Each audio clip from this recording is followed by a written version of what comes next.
আরজিকর মামলায় আরও একটি নতুন মোড়। এবার গ্রে এরিয়া তুলে সুপ্রিম কোর্টে যাচ্ছেন তিলোত্তমার বাবা মা। একাধিক অভিযোগ রয়েছে সিবিআইয়ের বিরুদ্ধে, অভিযোগ রয়েছে রাজ্যের বিরুদ্ধে। কি অভিযোগ বন্ধুগণ?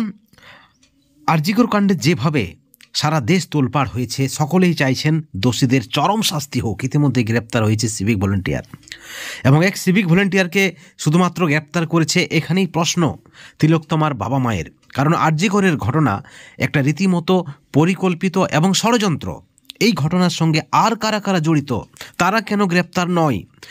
তিলোত্তমার বাবা মায়ের যে সন্দেহ, সিবিআই নাকি যদিও এখনও চার্জশিট দিতে পারেনি 90 দিনের ভিতরে, এবং তারপরে সন্দীপ ঘোষ থেকে শুরু করে অভিজিৎ মণ্ডল সকলেই কিন্তু জামিন পেয়ে গেছেন।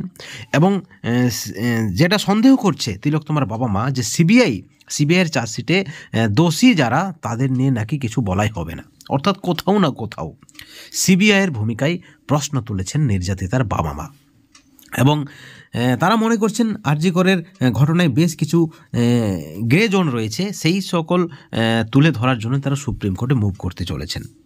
এবং সেই সঙ্গে হাইকোর্টের বিচারপতি যাতে আরজিকরের মামলা শুনতে পারেন, কারণ বিচারপতি তীর্থঙ্কর ঘোষ বলেছিলেন যে আদৌ তিনি এই মামলা শুনতে পারবেন কিনা, সেই বিষয়ে সুপ্রিম কোর্টের বিচারপতিদের দৃষ্টি আকর্ষণ করার জন্য নির্যাতিতার বাবা মা কিন্তু ছুটে যাবেন সুপ্রিম কোর্টে।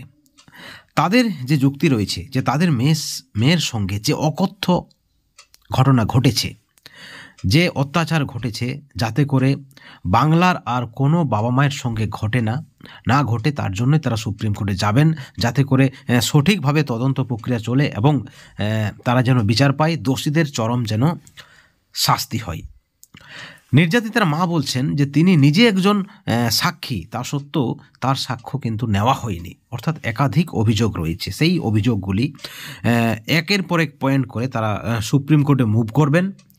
এবং যদিও রাজ্যের পক্ষ থেকে কিন্তু অস্বস্তি বাড়তে পারে, কোথাও না কোথাও রাজ্য সরকার মনে করছে যে তদন্ত সঠিক পথে রয়েছে, তাই সুপ্রিম কোর্ট হস্তক্ষেপ করেনি।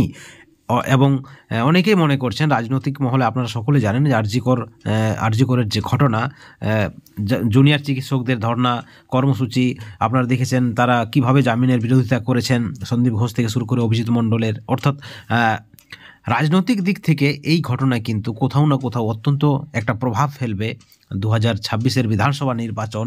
ঠিক এই পরিপ্রেক্ষিতে তিলোত্তমার বাবা মা সুপ্রিম কোর্টে যাচ্ছেন, এবং সেই সঙ্গে সরকারের যেমন অস্বস্তি বাড়বে, তেমনি বিরোধীরাও কিন্তু আবার সুর চড়াবে 2026-এর বিধানসভা নির্বাচনে। অনেকে বলছেন এই মামলা ইচ্ছে করেই 2026 পর্যন্ত নিয়ে যাওয়া হবে, যাতে করে রাজনীতি করা হয়।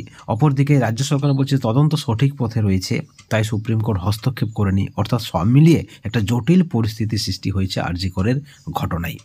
আপনারাও কি নির্যাতিতার বাবা মায়ের সঙ্গে একমত? অবশ্যই আপনাদের মতামত চ্যানেলের কমেন্ট সেকশনে কমেন্ট করে জানাবেন, এবং পরবর্তী আপডেটের জন্য অবশ্যই চ্যানেলে নজর রাখবেন। ভালো থাকবেন, সুস্থ থাকবেন, কিন্তু কোনো ধরনের দুর্নীতি থেকে, হিংসা থেকে দূরে থাকবেন। Thank you so much.